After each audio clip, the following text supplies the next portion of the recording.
আসসালামু আলাইকুম প্রিয় দর্শক বন্ধুরা, আজকে আমরা জানব ইয়ামিনের এক বাদশার ঘটনা। সবাই আমাদের সাথে থাকুন সাবস্ক্রাইব বা ফলো দিয়ে। কিতাবুল মুস্তাতরফ হুজ্জাতুল্লাহ আলাল আলামিন ও তারিখি ইবনে আসাকেরের বর্ণিত আছে যে হুজুর সাল্লাল্লাহু আলাইহি ওয়াসাল্লামের পৃথিবীতে আবির্ভাবের 1000 বছর আগে ইয়ামেনের বাদশা ছিলেন তুব্বে আউয়াল হুমায়রি। তিনি একবার স্বীয় রাজ্য পরিভ্রমণে বের হয়েছিলেন। তার সাথে ছিল 1000 আলেম ও হেকিম, 1,32,000 এবং 1,13,000 পদাতিক সিপাহী।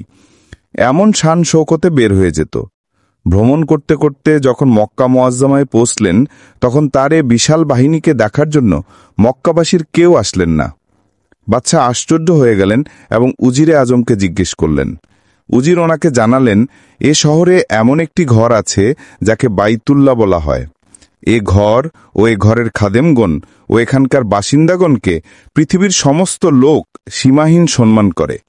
আপনার বাহিনী থেকে অনেক বেশি লোক নিকটবর্তী ও দূর দূরান্ত থেকে এ ঘর জিয়ারত করতে আসে এবং এখানকার বাসিন্দাগণের সাধ্যমতো খেদমত করে চলে যায়। তাই আপনার বাহিনীর প্রতি ওনাদেরও কোনো আকর্ষণ নেই। এটা শুনে বাদশার রাগ আসলো এবং কসম করে বললেন, আমি এ ঘরকে ধূলিসাৎ করব। এটা বলার সাথে সাথে বাদশার নাক, মুখ ও চোখ থেকে রক্ত ঝরতে লাগলো এবং এমন দুর্গন্ধময় পুঁজ বের হতে লাগলো যে ওর পাশে বসার কারো সাধ্য রইল না। এ রোগের নানা চিকিৎসা করা হলো, কিন্তু কোনো কাজ হলো না। সন্ধ্যায় বাদশার সফরসঙ্গী উলামায়ে কেরামের একজন আলেমের রব্বানী নারী দেখে বললেন, রোগ হচ্ছে আসমানি, কিন্তু চিকিৎসা হচ্ছে দুনিয়াবি। হে বাদশা মহোদয়, আপনি যদি কোনো খারাপ নিয়ত করে থাকেন তাহলে অনিত বিলম্বে সেটা থেকে তওবা করুন। বাদশা মনে মনে বাইতুল্লাহ শরীফ এবং এর খাদেমগণ সম্পর্কিত স্বীয় ধারণা থেকে তওবা করলেন এবং সাথে সাথে রক্তঝরা এবং পুঁজ পড়া বন্ধ হয়ে গেল।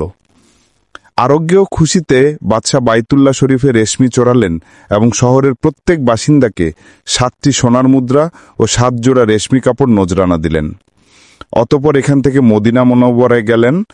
সফরসঙ্গী উলামায়ে কেরামের মধ্যে যারা আসমানি কিতাব সম্পর্কে বিজ্ঞ ছিলেন, তারা সেখানকার মাটি শুকে ও পাত্র পরীক্ষা করে দেখলেন। তখন তারা সংকল্প করলেন, আমরা এখানেই মৃত্যুবরণ করব এবং এ জায়গা ত্যাগ করে কোথাও যাব না।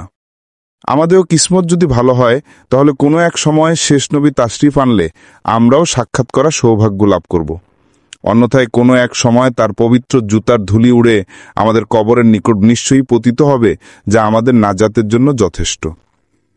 এটা শুনে বাদশা ওইসব ওলামাগণের জন্য 400 ঘর তৈরি করলেন এবং সেই বড় আলেমের রব্বানির ঘরের কাছে হুজুর সাল্লাল্লাহু আলাইহি ওয়াসাল্লামের উদ্দেশ্যে দোতলা বিশিষ্ট একটি উন্নত ঘর তৈরি করালেন এবং ওসিয়ত করলেন যে যখন তিনি অর্থাৎ রাসূল সাল্লাল্লাহু আলাইহি ওয়াসাল্লাম তাশরিফ আনবেন, তখন এ ঘর যেন তার আরামগাহ হয়। ওই 400 আলেমকে যথেষ্ট আর্থিক সাহায্য করলেন এবং বললেন, আপনারা এখানে স্থায়ীভাবে থাকুন।